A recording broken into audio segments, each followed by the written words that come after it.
मानकोजी दहातोंडे यांच्यानंतर स्वराज्याच्या सरसेनापती पदाची जबाबदारी ज्यांच्या मजबूत खांद्यावर सोपवण्यात आली, स्वराज्याचे दुसरे सरसेनापती, इतिहासानं ज्यांचा प्रतिशिवाजी असा उल्लेख केला, अर्थातच त्यांची कामगिरीही तशीच होती, सरनोबत नेतोजीराव पालकर. मात्र इथल्या काही कलमकसायांनी, इथल्या काही इतिहासकारांनी, काही बखरकारांनी त्यांच्याविषयीचा चुकीचा इतिहास, त्यांच्याविषयीचा गैरसमज तुमच्या आमच्यापर्यंत पोहोचवण्याचं काम केलं की नेतोजीराव पालकर हे आदिलशाहीला जाऊन मिळाले, नेतोजीराव पालकर हे मुघलांना जाऊन मिळाले. मात्र प्रत्यक्षात इतिहास काही वेगळाच होता. जेव्हा औरंगजेबाचा सरदार मिर्झाराजे जयसिंग हा स्वराज्यावर चालून आला, तेव्हा छत्रपती शिवाजी महाराज आणि मिर्झाराजे जयसिंग यांच्यात एक तह झाला. त्या तहानुसार मिर्झाराजे जयसिंगाला 23 किल्ले देण्यात आले. त्यानंतर 4 लाख होणाचा मुलूकसुद्धा त्याला देण्यात आला. आणि इतक्यावरच त्याचं समाधान झालं नाही, तर छत्रपती संभाजी महाराजांना त्याच्याकडे ओलीस ठेवावं लागलं. आणि मिर्झाराजे जयसिंगानं एक मोहीम आखली. त्याला आदिलशाही संपवायची होती, त्याला आदिलशाहीवर चालून जायचं होतं. मग त्यानं सोबत छत्रपती शिवाजी महाराजांना घेतलं. मात्र आदिलशाही संपवणं हे स्वराज्यासाठी धोकादायक होतं, हानिकारक होतं. मग छत्रपती शिवाजी महाराजांनी आपल्या गनिमी काव्याचा उपयोग केला. छत्रपती शिवाजी महाराजांनी नेतोजी पालकरांना आदिलशहाला सामील व्हायला सांगितलं. नेतोजीराव पालकर हे आदिलशाहीच्या बाजूने लढले आणि छत्रपती शिवाजी महाराज मिर्झाराजे जयसिंगांबरोबर आदिलशाहीवर चालून गेले.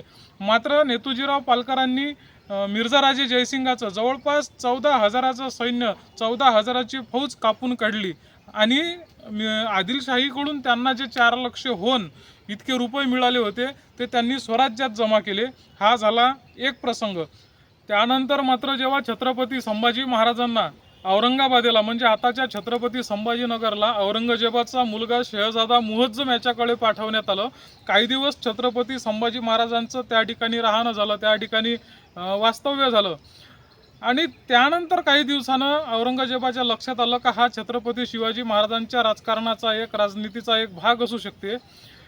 त्यानंतर त्यानं लगेच फरमान काढलं की नेतोजीराव पालकरांना अटक करण्यात यावी. आणि काही दिवसानंतर नेतोजीराव पालकरांना अटक करण्यात आली. त्यानंतर त्यांना दिल्लीला नेण्यात आलं. त्या ठिकाणी त्यांचा अनन्वित छळ करण्यात आला. इतकंच नाही तर त्यांना अरबस्थानात पाठवण्यात आलं. तिथे त्यांचा जबरदस्तीनं धर्मांतर घडून आणण्यात आलं. त्यांचं नाव मोहम्मद कुली खान असं ठेवण्यात आलं. आणि 10 वर्षानंतर का होईना छत्रपती शिवाजी महाराज आणि छत्रपती संभाजी महाराज यांच्या मुत्सद्देपणामुळं त्यांना परत स्वराज्यात घेण्यात आलं. नव्हे तर त्यांना परत स्वधर्मात देखील घेण्यात आलं. त्यांचं शुद्धीकरणसुद्धा करण्यात आलं. हा नेतोजीराव पालकरांचा खरा इतिहास.